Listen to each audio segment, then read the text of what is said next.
अस्सलाम वालेकुम दोस्तों। मैं उम्मीद करता हूँ कि आप सब लोग ठीक होंगे। दोस्तों, पहले की तरह आज भी मेरी वीडियो लास्ट तक ज़रूर देखनी है दोस्तों, क्योंकि आज मैं आपको लाहौर स्मार्ट सिटी की सेक्टर सी की मस्जिद दिखाऊंगा और जो वहाँ पे अफसर हैं लाहौर स्मार्ट सिटी के, उनके दफ्तर दिखाऊंगा इंशाल्लाह।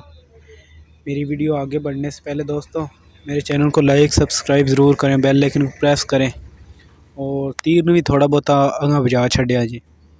पैन नाल दी गोलियां भी मार लवा जी यार, मेहरबानी भाइयों दी। ये दोस्तों मस्जिद देख सकते हो,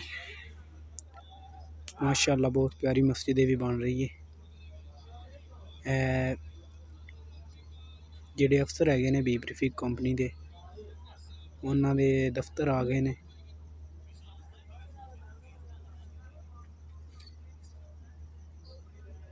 यह पार्किंग एरिया दोस्तों, पार्क हल तक लाया है छोटे दफ्तर ने दोस्तों।